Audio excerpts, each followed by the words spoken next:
आप पूजा भट्ट हो, आपकी खुद की पहचान है, आप खुद इतने बड़े स्टार रहे हो, आपको ज़रूरत नहीं है महेश भट्ट जी का नाम लेने की। मुझे ज़रूरत हो सकती है नवाजुद्दीन का नाम लेने की, क्योंकि मेरी कोई पहचान नहीं थी। तो विक्टिम कार्ड तो आप खेल रहे हो, आप दुनिया को दिखा रहे हो, मतलब आपकी खुद की कोई पहचान ही नहीं है। मुझे एज अ फैन व्यूअर मैं बात करूँ, मुझे ऐसा लगा कि कुछ वक्त और आपको देना चाहिए था उस घर में, क्योंकि सडनली ये जो हफ्ता जो मिड वीक से जो आपकी जो गेम थी कुछ बदलाव आया और आप खुल के आ रहे थे, थोड़ी बहुत आपने बातें भी की। आपको क्या लगता है कि आपको और समय मिलना चाहिए था उस घर में क्या, और किस तरह फेयर लगा ये इविक्शन, अनफेयर लगा आपके लिए? देखिए, मुझे तो सच बोलूं, मुझे लगता कि हाँ मैं खुल के आ रही थी। मैंने पहले से ही कहा था कि मैं बहुत जल्दी खुलती नहीं हूँ किसी के साथ भी, थोड़ा वक्त लगता है मुझे। बट हाँ, मुझे ये फेयर नहीं लगा, क्योंकि इस तरीके से मुझे निकलना था वो मेरे लिए बड़ा तकलीफ रहा है। बट एक अच्छी चीज़ मेरे साथ ये हुई कि निकलने के बाद लोगों के नज़रिया बहुत बदले हैं, ऑडियंस का नज़रिया बहुत बदला है, जो कि बहुत पॉजिटिव रहा है मेरे लिए। सो विच इज़ वेरी गुड मेरे लिए कि लोग ने एक अच्छा सोचे हैं मेरे लिए, वो जानना चाह रहे थे मेरे बारे में शायद, या मेरी पर्सनालिटी को जैसा भी देखना चाह रहे थे वो शायद मैं दिखा रही थी। सो उसी बीच में वो मेरे साथ ये सारी चीज़ें हो गई, क्योंकि मुझे लगा कि जो गलत चीज़ हो रही है तो मैंने उसके लिए आवाज़ उठाया। सो शायद मेरी आवाज़ को दबाया जाने की कोशिश कर रहे थे, और वही हुआ कि मैं खुल के इसी वजह से आगे नहीं आ पाई। टास्क की मैं बात करूँ, सबसे पहले टास्क जो पुनीत पुनीत को लगा कि काफ़ी अनफेयर हुआ। मुझे पुनीत का तो पता नहीं, मुझे एक हिसाब से जो पूजा जी को सबसे जो लास्ट आई घर पे उनको सबसे ज़्यादा करेंसी दी और उनको अंदर गए, वो कितना फेयर था आपके लिए कि उनको सबसे हाईएस्ट करेंसी, ना जनता से कुछ उन्होंने बात की, वो जनता के पैनल में बैठे थे, वो आपके लिए कितना एक वर्ड होता है नेपोटिज्म, वो कितना लग रहा था आपको? बिल्कुल सही कहा। पुनीत का तो देखिए मैंने पहले दिन भी साथ दिया था, जब उसको नॉमिनेट किया था तो पूछा गया था कि कौन चाहते हैं उसको उसके सपोर्ट में, तो मैं खड़ी थी उसके सपोर्ट में। वो क्रिएटिव बंदा है, इसमें कोई शक नहीं है, वो उसका सपोर्ट मैंने पहले भी किया, पर कुछ चीज़ें उसकी गलत थी। कुछ चीज़ें जैसे मुझे भी लगा कि मैं उसको समझाती थी, वो मेरी बात समझता भी था। अब तो वो मुझे बोलता भी था, हंस के निकल जाता था, थोड़े टाइम के बाद फिर वही हरकत करता था, वो सेम चीज़। उसको बिग बॉस के लिए गलत बोलना या कुछ चीज़ें वो बहुत ज़्यादा हो गई थी उसकी। बट वो इंसान बहुत अच्छा था, मुझे लगता कि वो खेलता तो शायद बहुत आगे जाता, क्योंकि उसकी चीज़ें थी एंटरटेनमेंट, मस्ती, मजाक, वो पूरे माहौल में अकेला सिंगल एक आदमी लेके जा सकता था। बट उसको भी निकालना, वो कुछ जगह मुझे सही लगा, कुछ गलत इसलिए लगा कि जैसे कि पूजा जी ने मुझे आके बोला कि उसने बाथरूम इतना गंदा किया, जो कि मुझे नहीं पता था। सो मैंने फिर बोला कि यदि उसने ऐसा किया है तो 100% गलत किया है, उसकी क्या इंटेंशन थी मुझे नहीं पता, क्योंकि मैं बाथरूम में जाके नहीं देखी कि क्या कंडीशन थी। बस मुझे उन्हीं के लोग के ग्रुप के लोगों ने बताया कि इतना गंदा बाथरूम था। मैंने अभिषेक से भी पूछा कि बाथरूम इतना गंदा था, उसने वाकई में करके गया?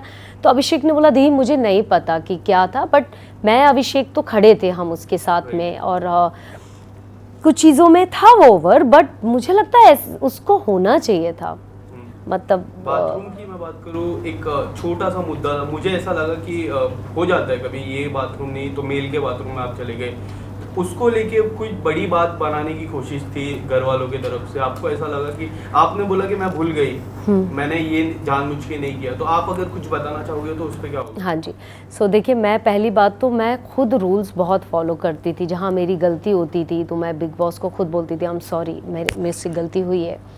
और बहुत सारी चीज़ें थी कि मैं उस टाइम अभिषेक की तबीयत ख़राब थी, उसके कुछ कपड़े उसको धोने थे, उसके पास थे नहीं। सो मैंने ली, मैं जा रही हूँ धोने, तो मुझे दे दे, मैं धो देती हूँ तेरे कपड़े, क्योंकि मुझे उससे प्यार, एक ब्रदर वाला फीलिंग्स आ गई थी और मुझे उसके साथ अच्छा फील हो रहा था। मुझे ठीक है, मेरा भाई है, ठीक है, कपड़े धो देती हूँ। हालांकि मुझे भी नहीं आते हाथ से धोते कपड़े, सच बताऊँ मैंने अपनी लाइफ में हाथ से तो नहीं धोए हैं कपड़े। दुनिया का सब काम कर सकती हूँ, बस कपड़े नहीं धो सकती हूँ, क्योंकि वो जो बैठ के प्रॉब्लम होती है ना, ऐसे ऐसे करके, वो मुझे भी नहीं आता है। बट मैं धो के निकली, और उस टाइम पे मेरे टाइम ऐसा चल रहा था कि मैं वो शावर लेके वो सैनिटरी पैड भूल गई, दरवाजे के पीछे था, और एकदम मैंने कॉर्नर पे रखा था कि बाथरूम कहीं गंदा नहीं होना चाहिए, कहीं कॉर्नर पे मैंने साइड में रख दिया, और मैं निकल गई कपड़े लेके, शावर लेके, सब सामान अमान उठा के बाहर निकल गई। उसके बाद मुझे आकांक्षा आके बोलती कि तुमने ऐसा किया, क्योंकि वो, मैंने लिया ऑफ कोर्स मैं ही नहीं किया होगा, क्योंकि मैं ही नहीं रख के आई थी। फिर मैं भागी, तुरंत मैं भागी, झाड़ू उठाई और पूरा लेके सर्फ से पूरा बाथरूम धोया। धोने के बाद मैंने सॉरी बोला, बट उस सॉरी के बाद उनके दिमाग में इतनी नेगेटिविटी थी मुझे लेके कि मैं उस चीज़ से शॉक्ड होगी कि एक औरत को कितना बदनाम आप पब्लिकली कर रहे हो। ये बात मैं इसलिए बोल रही हूँ क्योंकि अब चूंकि बात आई है तो बोलना पड़ेगा, वरना मैं कभी नहीं ये बात बोलती। बट उन्होंने मुझे इस चीज़ का मुद्दा कि इसकी इंटेंशन थी, पूजा जी को परेशान करना चाहती थी, पूजा जी को ये नीच औरत है, इस तरीके की जो हरकत किया वो मुझे बड़ा तकलीफ़ हुई। लिटरली मुझे बहुत तकलीफ़ हुई कि मेरी ऐसी इंटेंशन नहीं थी। मैंने पहले भी कहा यदि मुझे करना होगा तो मैं मुंह पे रख के आ जाऊँगी, सामने रख के आऊँगी, मुझे डर नहीं लगेगा किसी से। बट मुझे ये छोटी हरकत से मैं बड़ी नहीं बन सकती हूँ।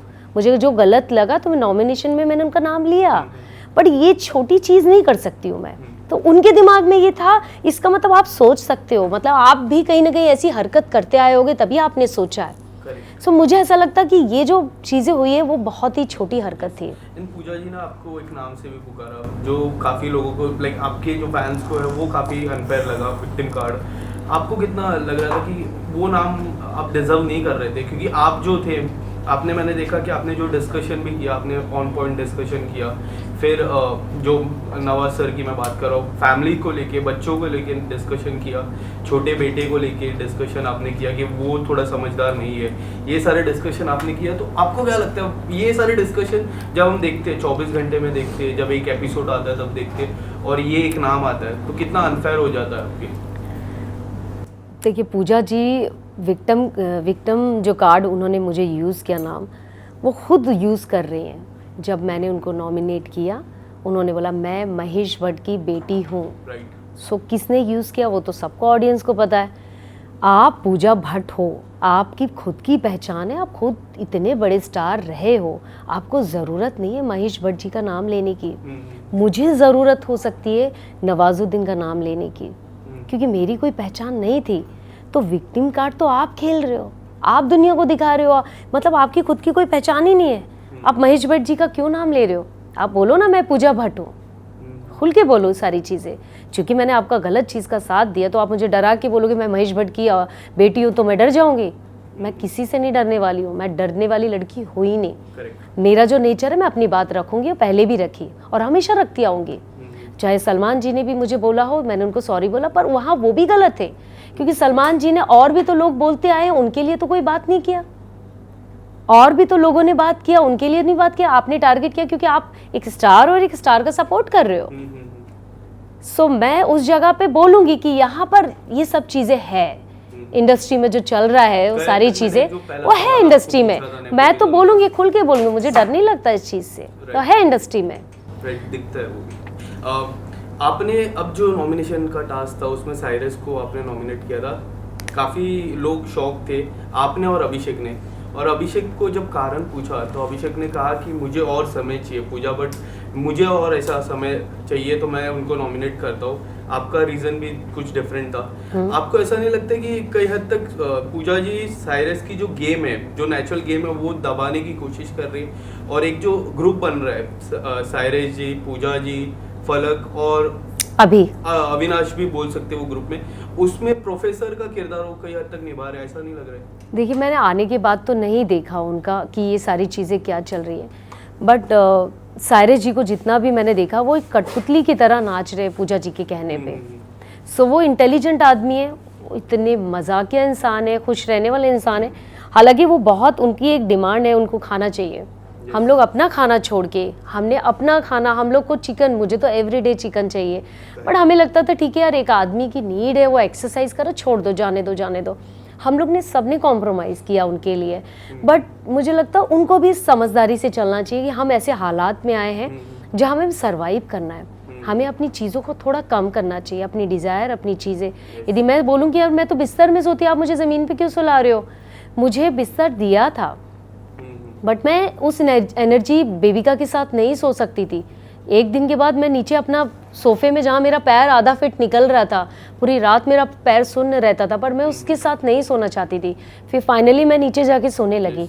तो मैं भी बोलूँ नहीं यार मैं तो बिस्तर में सोती थी, मुझे भी खाना चाहिए, बट हर सिचुएशन ऐसी थी कि आपको कॉम्प्रोमाइज़ करना चाहिए।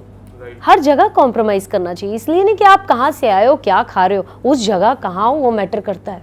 एक टाइम ऐसा आया था कि हम एक एक कप हमने खिचड़ी भी खाया, सबको हमने एक एक कप, भाई मैं ही दूंगी सबको, एक एक कप ही दूंगी, मुझे भी भूख लगती थी, मेरी भी डाइट है, बट हमने कॉम्प्रोमाइज़ किया। तो ये सब मुझे ऐसा लगता है कि बहुत सारी चीज़ें हमें घर में रख के आनी चाहिए यदि हमें इस गेम में आना है तो। आलिया जी, पर्सनल लाइफ को आपने काफ़ी डिस्कस किया, जिसमें एक पॉइंट मुझे आपसे जानना है कि जो सेकंड मैरिज को लेके आपने बोला कि मैं अपनी लाइफ में कभी सेकंड मैरिज के लिए रेडी नहीं हूँ, और एक तस्वीर आई थी कुछ समय पहले, बिग बॉस के भी समय पहले, उस चीज़ को लेके क्या कुछ कहना चाहोगे? सेकंड मैरिज को लेके, मूव ऑन को लेके आपका क्या जवाब रहेगा?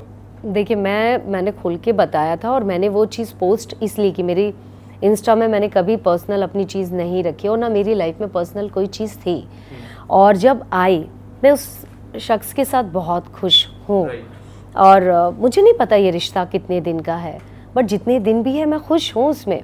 और ऑफ कोर्स मुझे एक पार्टनर चाहिए लाइफ में खुश रहने के लिए, मेरी भी लाइफ है, आगे बढ़ रही है, इसका मतलब थोड़ी नहीं कि मैं एकदम अब मेरा डिवोर्स हो गया तो मैं बस यही करने वाली, नहीं, मुझे भी एक पार्टनर चाहिए, मुझे भी उसके साथ खुश रहना, मेरा भी दिल करता है घूमने का, मेरा भी दिल करता है कॉफ़ी पीने का, वाइन पीने का, किसी के साथ का टाइम गुजारने का, तो गलत क्या है? ये मेरी चाहत है, मेरी ख्वाहिश है, तो मैंने अपनी बात रखी लोगों के सामने। हाँ, रही बस शादी की, शादी के लिए मैं बिल्कुल तैयार नहीं हूँ, और मैंने इसको खुल के भी बात किया है। सो ऐसा कुछ नहीं, शादी मैं नहीं कर सकती हूँ, अब इस जन्म में तो नहीं कर सकती हूँ शादी। आलिया जी, एक आखिरी सवाल, कल एक रिपोर्टर ने नवाज सर से पूछा था आपके इविक्शन पे, उन्होंने इग्नोर किया और वो चले गए, आपका क्या टेक है इसमें? देखिए, वो उन्होंने इग्नोर किया, क्या पूछा मुझे तो पहली बात तो यही नहीं पता। नहीं, उन्होंने, एक रिपोर्टर ने नवाज सर से कहा कि आप मिड इविक्शन हुए, आप घर के बाहर आ चुके हैं, ये सवाल था। उन्होंने हाथ जोड़ा और वो चले गए, उन्होंने कम्प्लीटली इग्नोर किया, तो इस पे आपका क्या टेक है?